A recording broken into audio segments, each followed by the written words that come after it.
Welcome, brave souls, to the chilling depths of horror in detail, the realm where the shadows whisper ancient secrets and nightmares come to life. I am your guide through the darkness, and on this channel, we delve into the spine-chilling world of Wendigo horror stories that will send shivers down your spine. First story. Wendigo stories. When I was young, I often spent parts of summers with my grandmother in her home out in the country.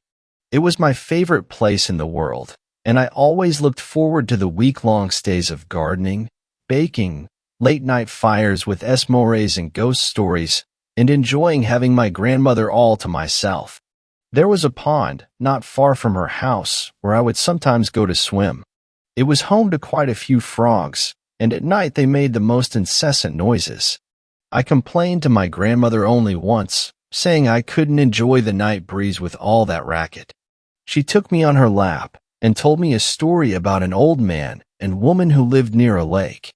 The old man couldn't stand the singing of the frogs, but his wife told him that they kept the Wendigo away, and to harm them would be unwise. Well, he didn't listen, and set about methodically catching all the frogs on the lake. It was a process that took some time, but he did not stop until he had rid the lake of the pesky amphibians. That night, without the protection of the frogs, he and his wife were slaughtered by the Wendigo, a vicious, whip-like demon creature with elongated fingers ending in razor-sharp talons and rows of silver teeth as thin and keen as needles. I wrote it off as another of her ghost stories, though she seemed more serious than usual about it. I never complained about the frogs again, mostly because I grew to enjoy them and put the story out of my mind. In fact, I'd forgotten all about it until it came up this past spring in a Native American literature class I was taking in college. The mention of the Wendigo sparked that old memory of my grandmother's story. I thought she had made up the word. I didn't realize there were stories about it, originating in Algonquian legends. Eager to connect something from my childhood to the topic, I Googled it, only to find that my grandmother had apparently been mistaken. There was nothing I could find about the story she had told me, nor any references of frogs providing protection from the Wendigo.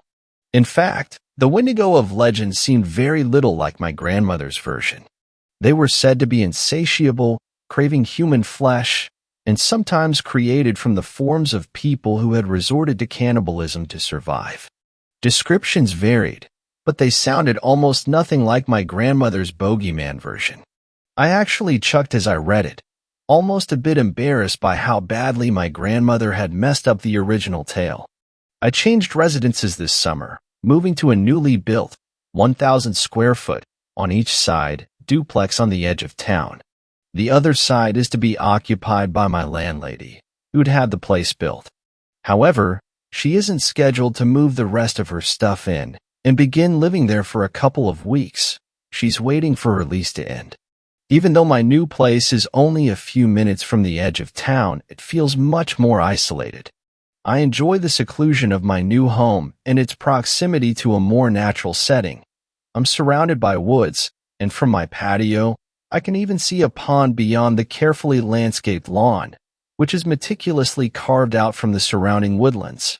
Just like the pond near my grandmother's house, the frogs have put up a ferocious racket lately. I prefer not to pay to run my air conditioning if I can help it, so I have every window open to catch a breeze. That means that I can hear them as clearly as if I were standing on the water's edge. It took a few days to get used to the noise, but I'm fine now, just like I was those summers when I was young. In fact, the noise has been comforting to me during the stress of the move. Tonight is different.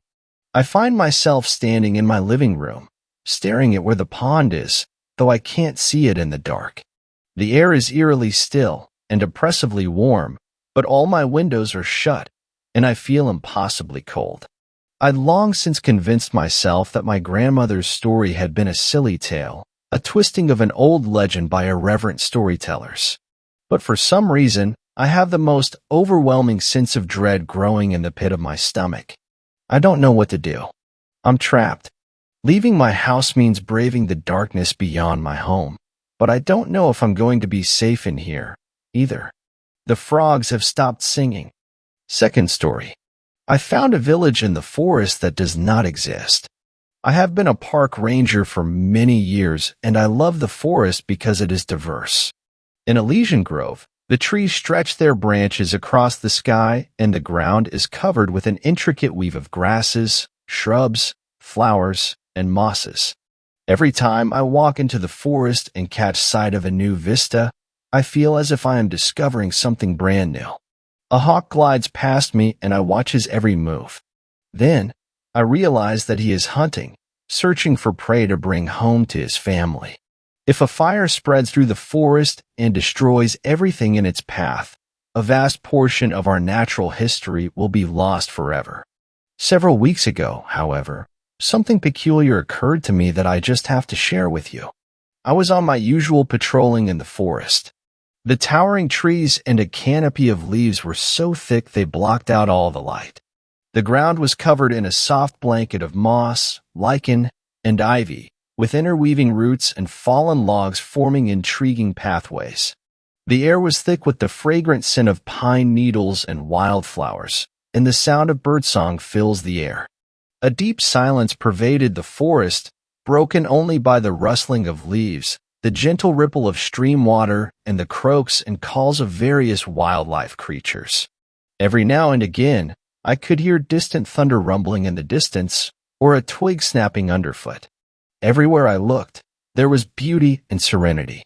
As I ventured further into the woodlands by my quad, I noticed smoke curling up in the sky. My mind leaped with worry that a forest fire had broken out. With caution, I inched closer to the aroma of smoke and hid in the dense foliage. To my surprise, I spotted an entire village that was concealed from view until now. I couldn't believe there were people living in this remote area of the forest. A small, peculiar village was tucked away in the depths of the forest. The buildings were made of logs and stones as if they had been grown from the ground itself. The village was surrounded by tall trees, obscuring it from view. The people there moved slowly and cautiously, as though they were wary of being seen. A thin plume of smoke rose up into the air, indicating that a fire had been lit in the center of the village. A feeling of mystery filled the air around the village and made me want to explore further. As I made my way through the bushes, the village seemed to have been untouched by the modern world. To my surprise, I was greeted by a group of friendly villagers who welcomed me with open arms. "Hello there. I'm Emma, a park ranger. It's nice to meet you all," I said. The villagers smiled and welcomed me to their humble abode. "We are honored to have you here, Emma. Please come with us. We'll make you some tea," said one of the villagers. I followed them into a cozy house, where I noticed a peculiar tradition. The villagers always walked backward when entering or exiting a building. I couldn't help but notice that you all walk backward when entering or exiting a building. "Is there a reason for this?" I asked, curious. The villagers exchanged a look and then one of them spoke up. "Yes, it is a tradition that has been passed down for generations. We believe that walking backward brings us good luck and keeps evil spirits away." I nodded in understanding and took a seat at the table, where they served me a cup of tea made from herbs found in the forest. As I sipped on the warm beverage, I struck up a conversation with the villagers. "I must say, I'm quite amazed by this place. How long have you all been living here?" I asked. "Many generations. We've always lived here and never contacted anybody else," replied one of the villagers. I was taken aback by this statement.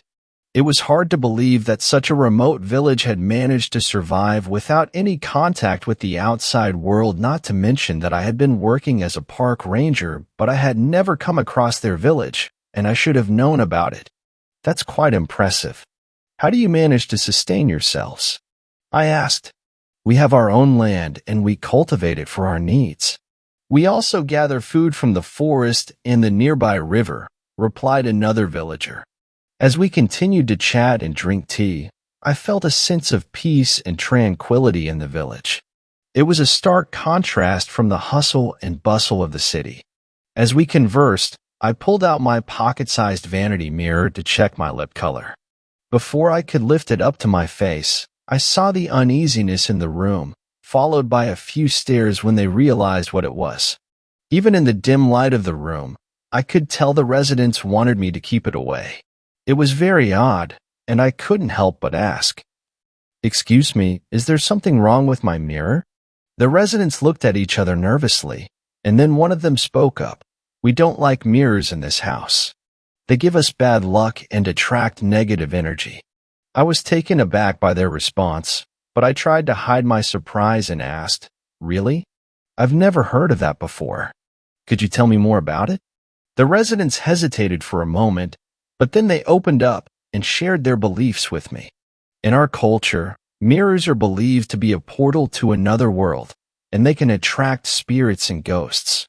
We avoid them as much as possible. I nodded slowly, trying to be respectful of their beliefs, but I couldn't help but wonder why they were so afraid of mirrors. I decided to change the subject and ask them about their hobbies and interests. As we talked, I couldn't help but glance at my mirror every now and then, but the residents kept their distance from it. It was as if they were afraid to touch it or even look at it. I nodded in agreement and left, still feeling puzzled by their beliefs about mirrors. It was a strange experience, but it was also interesting to learn about a different culture's beliefs and customs. After a few minutes, I accepted their offer to explore the tiny village. As I stepped out of the house, I immediately noticed something strange. None of the people in the community had shadows. Even stranger was that their footsteps made no sound against the pavement. I froze in place and watched them in amazement as they moved silently through the streets. One of the inhabitants noticed my confusion and approached me. "Is everything okay?" he asked. I hesitated for a moment, trying to find the right words. I couldn't help but notice that you and your community members don't seem to have any shadows, I finally said, hoping for a logical explanation. The inhabitant shrugged. "It's just the way we are. We've always been this way, for as long as we can remember." I was getting frustrated with his vague answers. "But how is that even possible?" I asked, trying to keep my voice steady. The inhabitant looked at me calmly. "We don't know. It's just a part of our community's history and culture." I couldn't believe what I was hearing. It was like something out of a horror movie. I have to go," I stuttered, feeling uneasy. As I walked away, I couldn't shake off the feeling of dread that lingered within me. I had never experienced anything like this before. The more I thought about it, the more scared I became. It was as if I had stumbled upon a community of ghosts. I decided to do some research on this community when I got home. But at that moment, I noticed that one of the inhabitants was watching me intently. He approached me and introduced himself as Jackson. "I heard you were interested in learning more about our culture," he said with a friendly smile.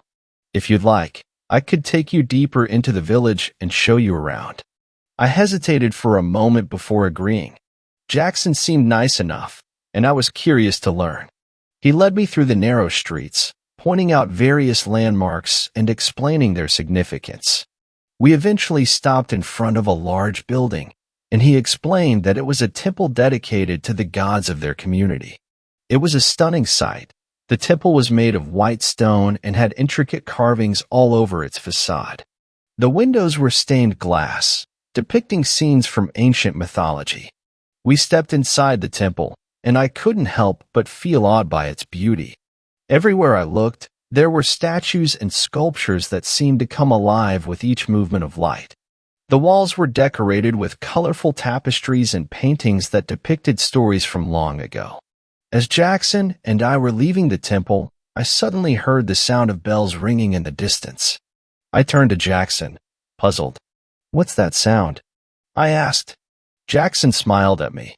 "That's the sound of the bells signaling the start of the silent hour," he explained.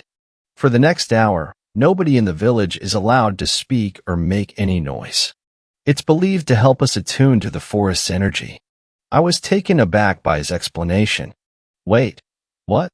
Nobody speaks for an hour?" I asked, incredulous.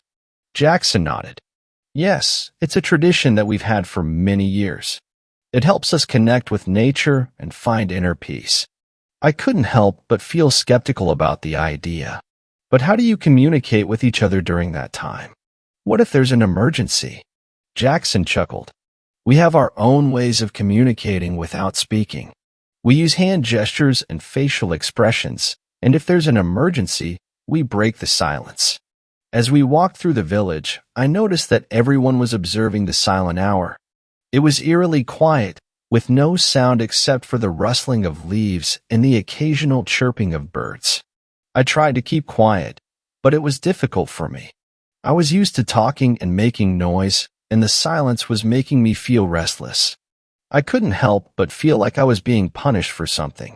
But as the hour went on, I began to appreciate the stillness and quietness of the village. It was like a peaceful oasis in the midst of a chaotic world. And when the hour was over and the villagers started to talk again, I felt a sense of relief and gratitude. Although it was strange and unfamiliar to me, I accepted the tradition and learned to appreciate the beauty of silence. It was a humbling experience that taught me to slow down and appreciate the present moment. After the end of the silent hour, the village returned to its usual liveliness. People were talking and laughing, children were playing, and the sounds of music filled the air.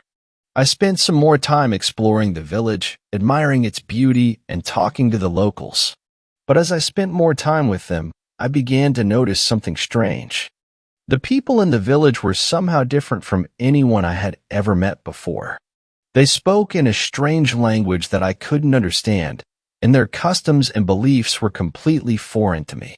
It was as if I had stepped into a different world, one that didn't seem real. The more I explored, the more I felt like I was in a dream. The village seemed too perfect, too beautiful, too serene. It was like a utopia, and it was almost too good to be true. The locals seemed too calm, too peaceful, almost like they were under some kind of spell. It was as if they had no worries, no problems, no conflicts. I tried to ignore my unease and enjoy the beauty of the village, but the more I looked around, the more I felt like I was in a surreal world. It was like a movie set, where everything was perfect and pristine, but it lacked the messiness and complexity of real life. As the day drew to a close, I realized that I needed to leave the village. It was too strange, too unreal, and I couldn't wait to go back home. As it was getting darker, I noticed that the eyes of the inhabitants seemed to glow subtly in the darkness. It was a strange sight, and it sent shivers down my spine. I turned to Jackson, who was standing next to me, and asked, "Why are your eyes glowing like that?" Jackson looked at me, a hint of amusement in his eyes. "Our eyes have always been like this," he explained. "It's a part of our biology. We can see in the dark, which is why we don't need any lights in the village." I couldn't help but feel creeped out by his response. "You don't need any lights because your eyes glow?" I asked, trying to make sense of it all. Jackson nodded. "Yes, that's right. And we don't sleep either. We believe that sleep is a waste of time and that we can achieve more by staying awake all the time." I couldn't believe what I was hearing. It was like I had stumbled upon a village of nocturnal creatures. "You never sleep?" I asked, feeling more scared than ever. Jackson smiled. "No, we don't. We spend our nights meditating and connecting with nature. I wanted to leave the village as soon as possible. I couldn't shake off the feeling of dread that lingered within me. It was as if I had stumbled upon a community of creatures that were not human. "I have to go," I said, my voice shaking. "Thank you for showing me around." Jackson nodded in understanding. "Of course. It was nice to have you here. Come back anytime." I turned and walked away, feeling like I had escaped from a nightmare. The experience had been both fascinating and terrifying, and I couldn't wait to leave the village behind. I started running towards my quad, desperate to get away from the strange village. I felt like I was being watched, and I could feel the eyes of the villagers on my back as I ran. The darkness seemed to stretch before me, and the stars shone brightly in the night sky. The forest was dark and eerie, with twisted trees that seemed to reach out for me. The only sound was the rumble of the quad's engine and the rustling of leaves in the wind. The night was quiet and still, with no signs of life around me. As I drove deeper into the forest, the darkness seemed to close in on me, making it difficult to see what lay ahead. I could feel my heart pounding in my chest, and my palms were sweating on the handles of the quad. It was as if the forest was alive and was watching me. The only thing that kept me going was the thought of getting out of the forest and back to civilization. I had never felt so alone and vulnerable, and I was desperate to get out of there as soon as possible. As I continued driving, the forest seemed to become even more surreal. The trees were twisted and gnarled, and the shadows seemed to move and shift in the darkness. It was like a nightmare come to life, and I couldn't help but wonder if I would ever make it out of there alive. But then, I saw a glimmer of light at the ranger station, and my heart leaped with hope. It was a sign of civilization, and I knew that I was getting closer to safety. With renewed energy, I drove towards the light, determined to make it back home. The forest may have been eerie and terrifying, but I was stronger than my fear, and I knew that I could make it out of there. As I arrived at the ranger station, I felt a sense of relief wash over me. I could see my colleague, John, sitting at the front desk, typing away on his computer. When he looked up and saw me, his expression changed from one of surprise to concern. "Are you okay?" he asked, noticing the pale and terrified look on my face. I shook my head, feeling too scared to speak at first. Then I took a deep breath and told him about my experience in the strange village. John listened intently, nodding occasionally as I recounted my encounter with the villagers. As I finished my story, John's grandfather walked into the office. He was an old man, with a kind face and a gentle smile. He greeted me warmly and then listened to me as I repeated my story. When I was finished, the old man looked thoughtful. "I know the area you're talking about," he said slowly. "There used to be a village of Indians living there. They had a beautiful community with their own customs and beliefs." I felt a sense of unease creeping over me as he spoke.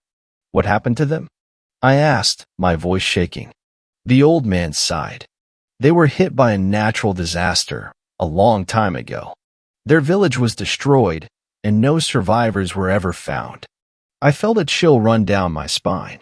The thought of encountering spirits and ghosts was too much for me to handle, but I have never had the courage to go back and find it out either. Third story. The feral forest. I have seen the ice sheets in the Antarctic and the sand dunes in the Sahara. I saw the curve of the world as I floated in zero gravity, and I felt the crushing weight of the sea 400 feet beneath the waves as I explored unknown wrecks. 3 ex-wives, 8 recognized children, and none of them deserve the fortune I have accumulated. And yet eagerly they wait, because they've heard the rumors. I hear the whispers in the halls beneath my office. Murmurs of cancer, the bad kind, the type of cancer that you don't survive. It's true, non-small cell lung cancer is the biggest killer in the USA, and I just found out that I've got it. When I was 20 years old, my father got me working for him in our family grocery shop, Walker & Sons. He was ecstatic. The shop was started by my grandfather and bared the family name, and my father was ready to hand me the lead. In a single day, I saw a demand that we could barely supply, and as I flipped the door's sign to closed, I asked my father why he'd never bothered to expand. "This shop isn't about the money," he'd stated, hunched over a dustpan and brush. Pop built this store with his own hands so that he could support and raise a family. Money can buy you a lot of things, but it won't buy you happiness, it won't buy you love, and it can't buy you good heart. He stood up and arched his back, clearly in pain. 7 years later, when the 25th Walker & Sons supermarket opened, I was on my yacht with a group of entrepreneurs and philanthropists that had become my friends. I had proved my father wrong for the first time. When I was in my mid-30s, supermarkets were just a small drop in an ocean of investments, startups, and ventures. I was one of the super rich, the top 1% of the top 1%. By that time, I could promise you that there was at least one item, in any room, almost anywhere in the USA, that my companies had some part of manufacturing, designing, or constructing. That's when I met Hannah and found a love with a price that would prove my father wrong a second time. I nearly lost myself back then. Hannah spent her time looking after my first two children while I got high on whatever I could get my hands on. Meanwhile, the money kept us together. She was happy as long as she had a credit card without a limit. Thousands were spent on designer shoes and clothes. Tens of thousands were spent on nannies. Eventually, even the money couldn't replace what she really needed, a loving husband. She cost me millions of dollars in settlements, and I can guarantee you she isn't seeing another cent from me. I won't bother going into my other ex-wives or children. Let's just say that it was a mistake to marry and a mistake to breed. I never could keep my eye away from a pretty young thing. It was in the haze of my 30s that, unbeknownst to me, I would give myself this incredible opportunity. I didn't really care at the time. To me, I remember seeing it as a chance to play God, and that's something I was never going to turn down. At this point in my life, it was rare for me to have a day of sobriety, and when I did get past the hangover, I wasn't of much use to anyone.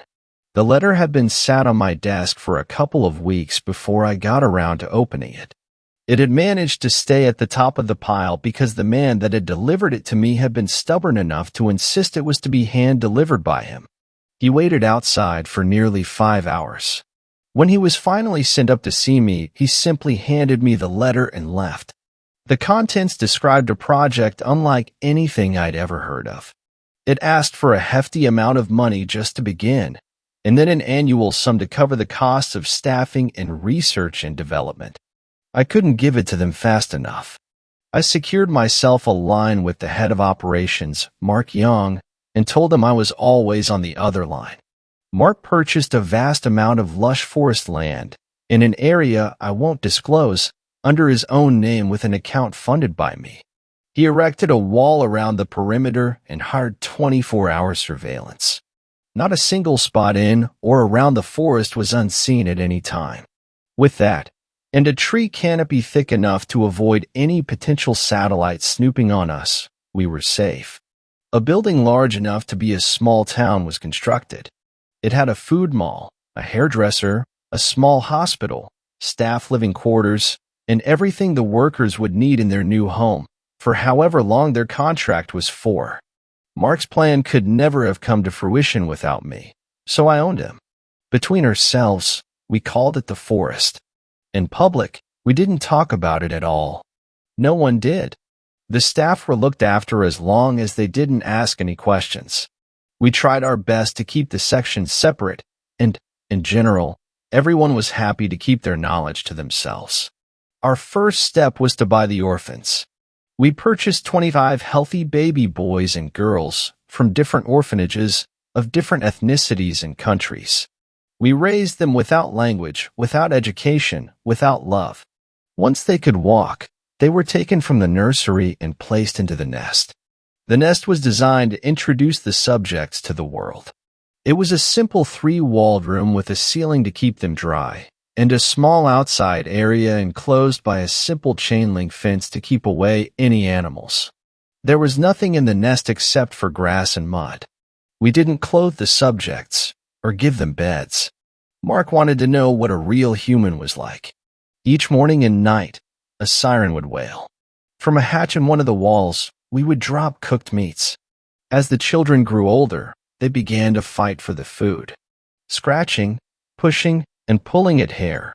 Nothing was against the rules when food was involved.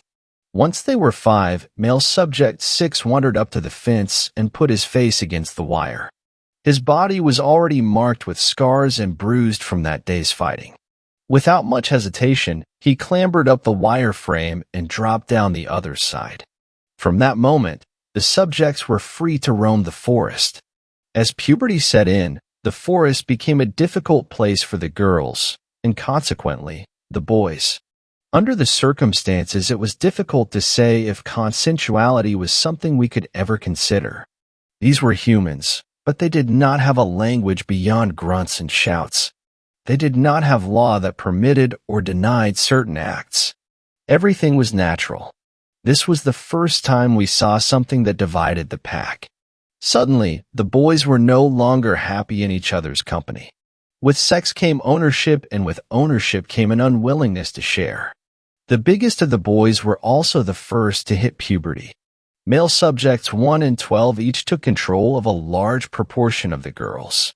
Left over was the majority of the boys and a couple of immature girls, who unfortunately suffered for the next few months until they were allowed into one of the tribes.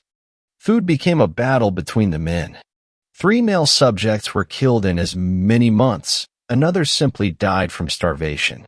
However, when male subject 7 reached the brink of hunger, he warily approached the tribe of male subject 1. On his knees, the nearly man crawled up towards the clan resting beneath a large tree. Subject 1 was alert, watching with wide eyes as he approached. As the boy got even closer, Subject 1 stood and marched over.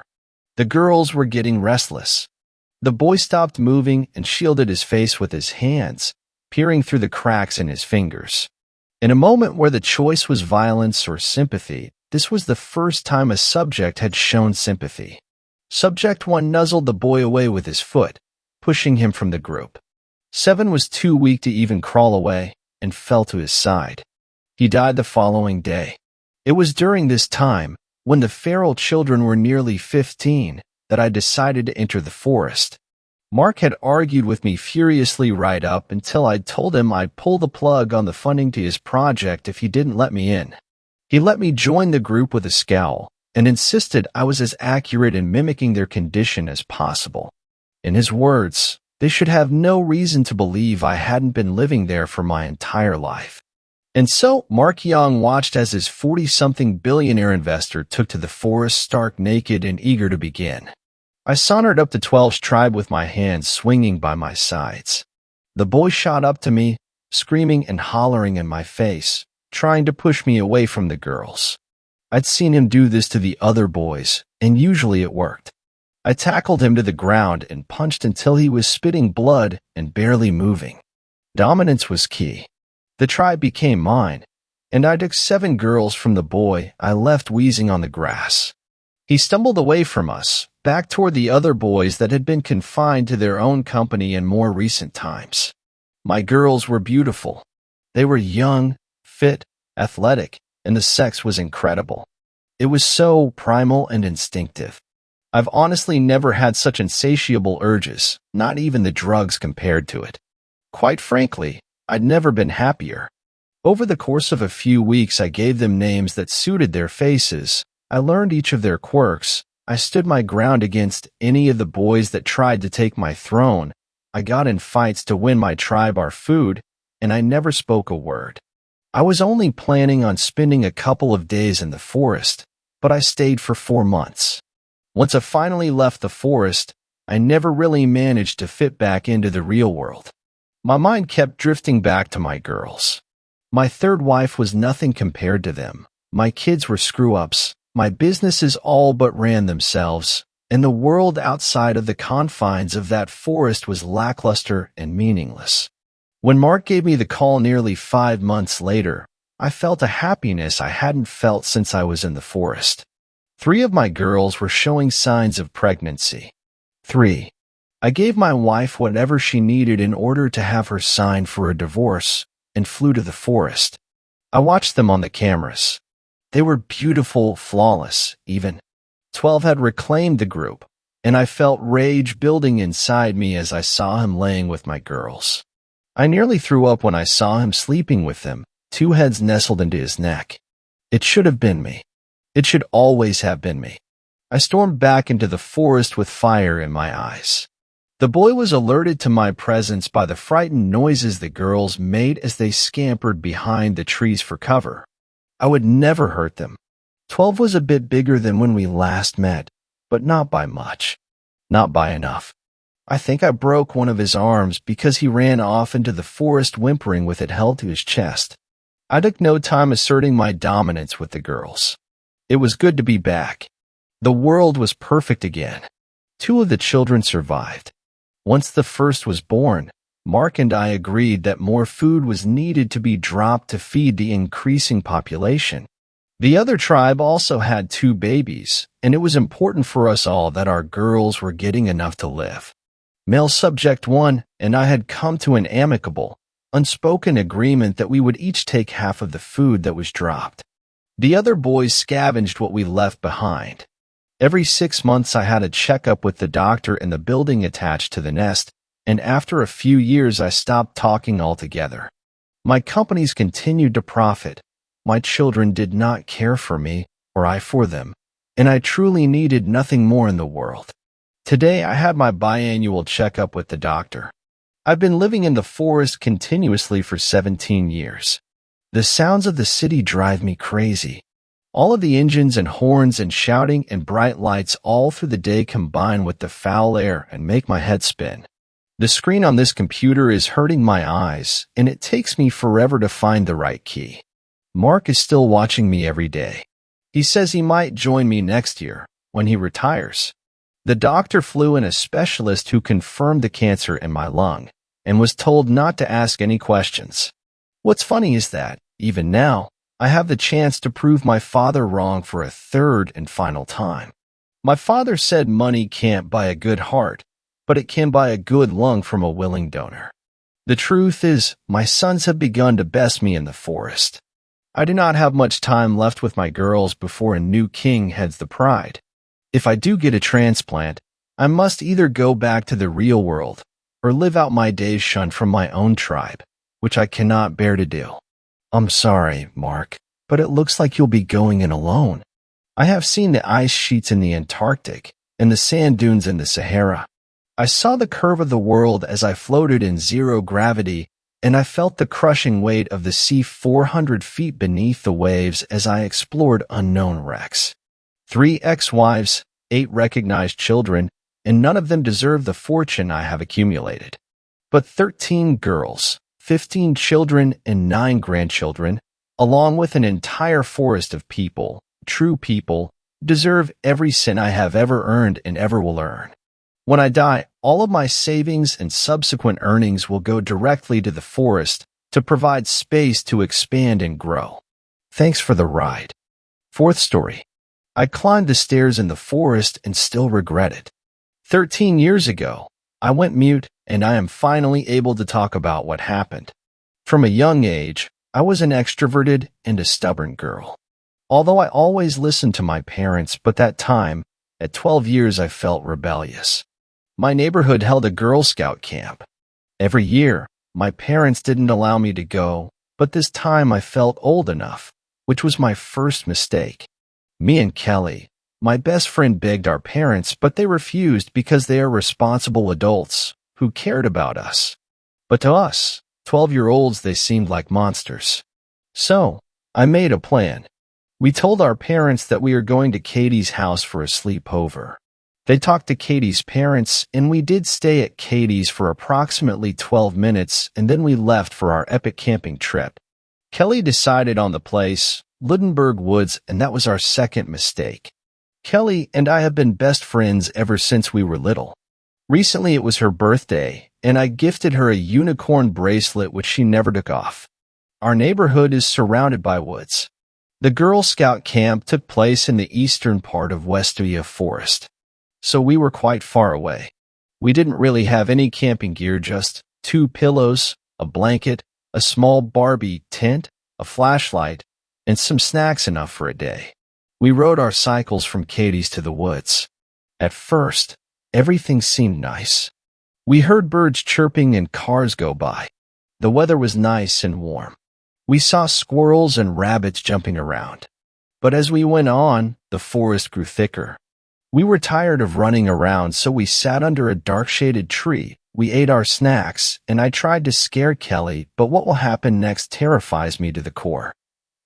As we started walking down the wrecked trail again, we couldn't hear or see any animals.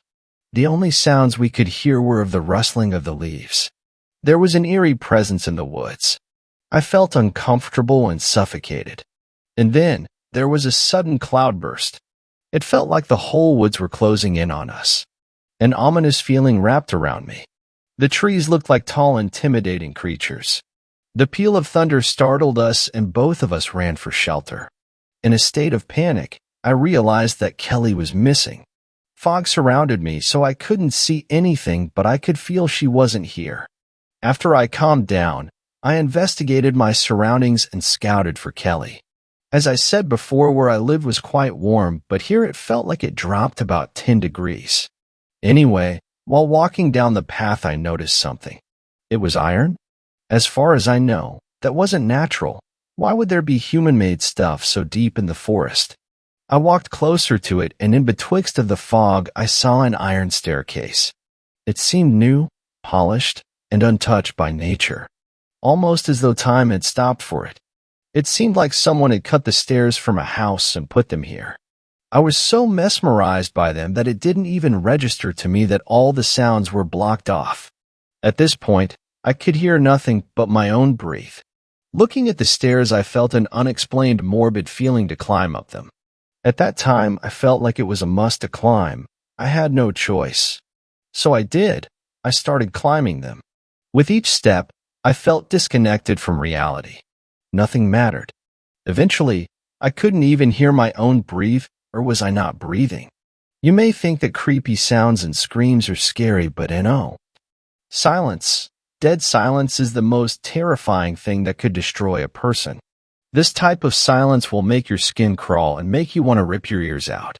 There was only the final step left between me and whatever lies beyond. The last thing that I could recollect was feeling a push. That's it. I fell and lost consciousness. When I woke up, it was still pouring, even heavier than before. After I made sense of what was happening, I felt like being watched. Then I heard my name, Rebecca, in a low, distorted voice. It didn't sound human. I got up and looked around and saw the thing that haunts my dreams. Every last thread of hope was shredded by this deep despair. What I saw was a thing so horrifying that I can't even begin to describe it. It was tall and had 2 dark holes for eyes, a huge distorted grin which stretched from one side to the other. It had huge limbs with sharp claws covered with disgusting blood. I was petrified looking at it. It continued to say my name in a now childlike voice. It began to walk towards me, repeating my name in the same disturbing voice. In a state of panic, I searched for a weapon and my eyes landed on a piece of wood. Without thinking, I swung the piece of wood, hitting it until it was a bloody mess. After I realized what I had done, I ran away. I kept running and running. In my attempt at escaping that demon, I barely noticed the sounds of the woods. Panting and gasping for air, I finally made it out and dashed to my home away from the deathly forest. I broke in and started crying hysterically. Kelly's parents, the Adams, were also there talking with my parents. All of them shared the look of despair on their faces. There were cookies on the coffee table which were untouched. My once sugar-loving parents were now anxiously making phone calls. My angsty teenage brother was actually out of his room and nervously listening to the conversation. Kelly's mom, Mrs. Adams, who once was a fashion diva and always wore makeup, was rough and sobbing, and even Mr. Adams, the most cheerful person I knew, was on the verge of tears. When their eyes met mine, they were completely taken aback. Mom threw everything, including the expensive new cell phone, and ran towards me. They hugged me so tightly that it was hard to breathe. All my anxiety faded away when my mom brushed the dirt off my face. For a second, everything was roses and butterflies until I saw the look on Mr. and Mrs. Adams' faces. I could feel hope blossoming in their hearts. Their hope was like a beautiful stained glass window which was shattered by the despairing news of the absence of their daughter. When they questioned me about Kelly, my silence gave them the answer. I could see the color drain out of their faces. The forest rangers searched the entire forest until they came across a battered mess which DNA confirmed to be Kelly. It seemed she was beaten repeatedly with a blunt object. She seemed like an unrecognized pile of flesh. Kelly, who once was a high-spirited girl, obsessed with unicorns and nature, was now a part of the soil. We identified her because of the bracelet I gifted her, which was also covered with blood. Nearby, they found a piece of wood covered with the blood of Kelly, which was likely the murder weapon. There was no trace of fingerprints, footprints, or any other evidence due to the torrential rain, giving an upper hand to the culprit. Now, even after 13 years, they couldn't identify the perpetrator of this crime. I've told this traumatic tale to many, but there's one detail I always fail to mention. After hitting the monster, my eyes laid upon the lifeless body of my best friend, Kelly Adams. Fifth story. We survived a Wendigo attack. I'm happy to see others also had these experiences. It's a bit like group therapy in a very twisted way, I guess. This isn't an AA meeting or anything. Years ago, when I was fresh out of high school, me and my friends went for a camping trip. Since it'd be the last time we saw each other before college sent us on our separate ways. We had planned to go deep into the national forest in the mountains and just enjoy ourselves for a few weeks. My friends who came along were Preston, a Native American who had several years of survivalist strategies under his belt. Jamie, a hunting and gun enthusiast like me, with a propensity for adventure.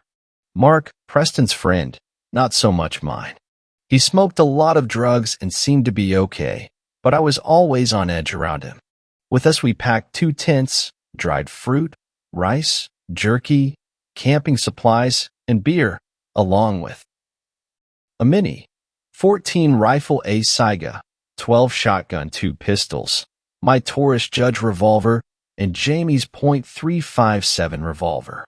We packed all of this into my battered BMW station wagon, with me being the driver.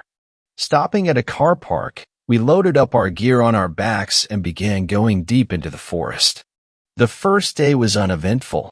Preston found a good clearing for us to settle at. We set down our gear and set up the tents while Preston got to work with the cook fire. I was always good at setting up tents, so this wasn't a problem for me. Within 20 minutes, we had set up the basics of camp. I cracked open a beer and sat next to Preston, who had created a roaring fire. I smiled at him. "I'm gonna miss you, man." I patted his back. "Me too. Let's enjoy this," he responded. Jamie and Mark were carrying on, exploring the surrounding area. At the time, I could have sworn I saw a pair of green eyes and antlers looking at me. I would come to regret not asking Preston in the coming days. I tried to forget as we sat down to dinner that night. Campfire curry, a mix of curry spices, frozen chicken we brought and prepared, and a few vegetables, along with a small pot of rice. As it was the first night, we ate all of our perishables. It was tasty for sure. Then, like we were kids once again, we roasted marshmallows and made s'mores. It was truly a very fun time for sure. If only it would have lasted. That night was uneventful as well. I slept like a baby, and Preston, whom I shared a tent with, didn't seem to be bothered at all. The next morning, we packed up camp and decided to head south towards a large river with the intent of spending a few nights riverside. As we were in the remote wilderness, I handed Preston my Mini 14, and I myself carried the Saiga 12. Slugs and buckshot alternated in its 10-round magazine. Jamie kept his .357, and I had my sidearm as well. We walked for what seemed like hours. The mistiness, overcast weather, and lack of clear landmarks required we rely on GPS and compasses. As we headed south, I saw the look on Preston's face. He looked worried. "Preston, what's up, man?" I asked him. He had me get close, and he whispered, "I dunno, man. I got a feeling that a bad omen is about to pass. Keep everyone in sight. I'll listen for anything." As he said that, we heard what sounded like a distant whooping noise. All of us looked around. In the distance behind us, I could have sworn I saw something shambling. It was too far to shoot with my shotgun, so I pointed at it and told Preston to shoot. "Shoot that thing." 3 shots from the Mini 14, and the smell of freshly fired ammunition filled my nostrils. Whatever it was got down on all fours and bounded away. "What was that?" Mark asked, shocked. Preston swore up and down in his native language before he finally said that, "My friends, is something truly evil. We need to hurry to the river." We ran for about 30 minutes, our pace slowed by the amount of heavy gear we carried. Preston looked from side to side, but found nothing as he did so. Soon, we reached the rushing river, and with that the fog seemed to dissipate. Preston looked around, shook his head, looked at his GPS, and finally said, "The other side of the national forest is available to us across a hand tram a mile upstream. We can make it there before lunchtime if we hurry." "Preston, what's going on? What was that thing?" Jamie asked, concerned. "I can't be sure, but it's nothing good.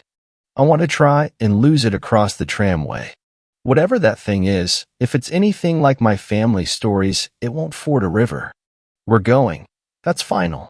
Preston led the way upriver, keeping close to the shoreline. Eventually, we did find it. A large steel and wood car suspended over a wide expanse of river. I got in first and wasted no time getting across. I watched the trail on the other side while Jamie went across next with some of the extra gear, and then finally Preston and Mark squeezed into the tram and got across. As I turned to leave, I saw Preston take out his Bowie and he began hacking at the rope suspending the tram. "What are you doing, man? That's state property. That's a felony," I said, bewildered. "We can't have that thing follow us." He hacked at the rope until it snapped, and the tram car fell with a loud clang into the river below. As we left and started heading east, I could have sworn I saw those green eyes again, but just for a moment, watching us. We made camp at a clearing on the edge of a hill's wide ridge. It gave us great views and visibility, but more importantly, as Preston stated, we can see anyone or anything coming. As he sat and made the fire, he said, "We're doing watch rotations. That thing, I am genuinely afraid of it. I bet it's just a bear, Preston. Too many family stories." Mark guffawed. As I said previously, he was Preston's, not my, friend. I took the second watch after Preston cooked a meal of rice pudding. I had no trouble staying up. Then Jamie. I sat up and talked with him for a while. He worried a little, and he expressed that he wanted to go home. "I know what you mean, dude. This is too creepy." Mark took the last watch, my shotgun propped up next to the tent in case he needed it. Or so Jamie told me. When we got up the next morning, Mark had disappeared. Immediately, we questioned Jamie, whose story checked out. He saw Mark up and watching. We waited, Preston reigniting the few vapors. He also pulled out a small can of pine tar and began making torches. "What are they for, Preston?" Jamie asked. "I'm sure of it. We've got a Wendigo." Preston replied. "A Wendigo? The fuck is that?" I replied. "A cannibalistic demon with green eyes, a deer skull for a head, and a thirst for human blood. They're also like skinwalkers, you know, like in True Blood. At the time, the TV show was popular." He explained. "I became very scared, so that grabbed Mark and ate him. We'll wait for Mark for a few hours. Keep the guns locked and loaded. Do not let him approach within 200 feet of the campsite. I'm going out for a bit." "You're crazy, Preston," I protested. He whispered in my ear, "When I come back, ask me my favorite sailor. It's Saturn, for the record." He then approached Jamie and told him something that I knew I wasn't supposed to hear. Then he grabbed 2 torches, his knife, and he turned back to us. "Wendigo do not like fire. Keep the fire going. There's plenty of sticks and wood right there for a few hours. I'll be back. Do not forget what I told each of you. If I can't answer it when I come back, shoot me." As he disappeared into the forest, I sat with Jamie, back to back. He had my Saiga, I had my Mini 14. For hours, we heard various sounds in the forest, including those whooping noises, the sound of what sounded like Mark, and what I thought was the sound of a distantly beating drum. By afternoon, we heard rustling in the forest, and none other than Preston returned, dirt smeared on his face, and a makeshift drum under his arm, with 1 torch left. He stopped short of the campsite when I raised my gun at him. "What's this about, guys?" "It's me, Preston," he said. "What is your favorite Final Fantasy protagonist?" Jamie asked. "Squall, of course." Jamie lowered his gun. "What is your favorite sailor?" I asked slowly and deliberately. "Saturn, of course." "I suppose this means Mark is still missing." "Yes," he responded. I lowered my gun and said, "Come on up, dude." And yeah, We heard whooping noises but no sign. Preston averted his gaze. It's hunting us. I confirmed the tracks, and my little serenade in tribal chants caused it to at one point come and look at me. How did you get away? I asked. I chased it with fire. They're afraid of it, remember? He responded. Do guns harm them? I asked slowly. It can injure them, but you really need fire or silver. We only have fire, as usual. We're going to burn one of the tents and drop some gear. We're going light. We're heading to the highway. It's 35 miles to the east, but we can get there over 2 days. But we'll need to double our night rotations. And if you see anything that looks like Mark, he's dead, guys. I'm sure of it. Preston responded. I was very afraid at this point. The sinking feeling that my idea could have gotten everyone killed. I took charge. We will do 15 miles today and 20 tomorrow. We will hitch a ride back to the car. We'll burn our trash as we move. We'll burn the tent tomorrow morning. Let's go, now. We hastily packed what we could carry and burned much of our non-essentials. We hurried throughout the afternoon and early evening, running when we could and walking as quickly as we could. The whooping call continued to seem to follow us at a distance. I didn't, however, see antlers or green eyes when I looked back. Eventually, we found a clearing that was decently sized, had good visibility and sticks. We hastily gathered firewood, all staying as a group, and we pitched camp. That dinner was cold jerky and dried fruit. Preston was unwilling to attract attention from smells, but he did create several pine tar torches and set them at the outskirts. We didn't say a word, but me and Preston took the first watch. Then Jamie and Preston, then me and Jamie. This continued every 2 hours until the daytime. As day broke, we heard screaming. Mark's voice came from the woods crying for help. Preston shook his head. It got him. We can't do anything about it. We burned the tent and continued traveling throughout the day. I could see it today, though. It didn't bother to hide itself by noon. The Wendigo was about 7 feet tall. Its limbs were blackened, 2 glowing green eyes set into a deer skull with antlers. Soft whooping noises. It kept its distance. I pulled my revolver and aimed at it, about 250 feet away. Firing, I hit it in the chest. It barely flinched. The thing turned and stared at me. Preston began to shout at it aggressively in his native language. It stopped, tilted its head, and then responded to him. I asked him, "What the hell did he say to you?" I asked him what he did with Mark. He responded, "Who's that?" Preston then grabbed my Mini 14 and fired repeatedly at him. This abomination seemed to get annoyed. I followed up with a well-placed slug to the chest from my Saiga. It howled in pain and dashed away into the woods. We better run, I think. I remarked to the group. We ran for a good 20 minutes when suddenly, in a clearing ahead of us, was a human silhouette. Naked, filthy. Guys, it's me. You gotta take me back.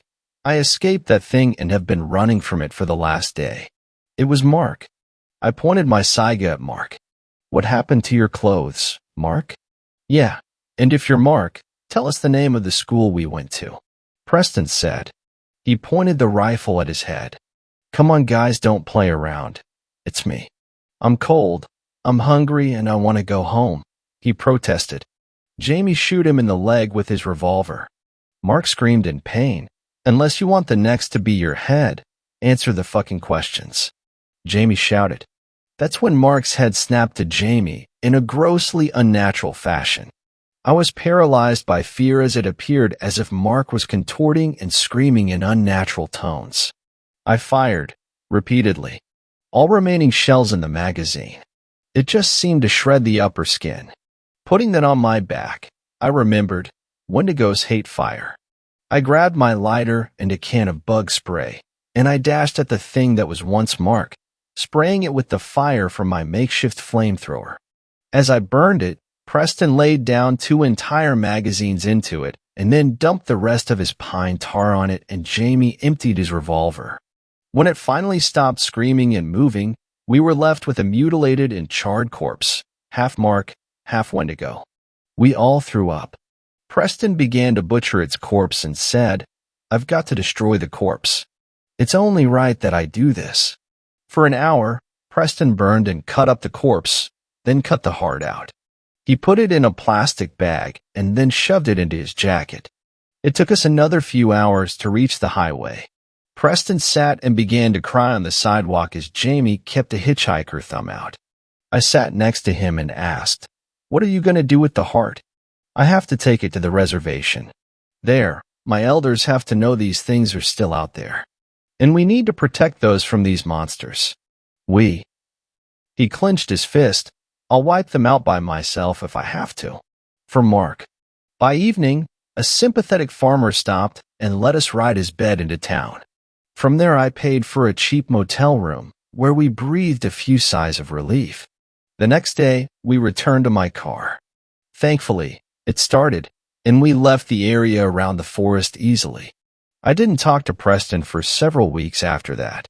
He eventually showed up at my house during the summer and asked my father if he could stay the night. At the time, I still was living at home.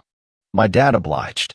Preston told me that the elders were shocked and told him that they'd amass a party and take care of it. They came back with the skull of 2 Wendigos and 6 hearts. They also found scraps of Mark's t-shirt, surrounded by a pile of decaying gore. To this day, Preston, Jamie, and me have had a pact to never tell anyone about the horror we witnessed. I only break this pact now, years later, and because we can safely say that this is behind us for the present. My advice: if you hear whooping noises and see green eyes and antlers, run or fight it with fire. Guns can cause it pain, but only fire or silver can kill it. I pray that the abominations are wiped out one day, but I know in my heart that won't happen. Be safe, everyone. Thanks a lot for watching the video till the end. Subscribe to our channel Horror in Detail. Drop your opinions/suggestions in the comments section, and like the video as it helps with the YouTube algorithm.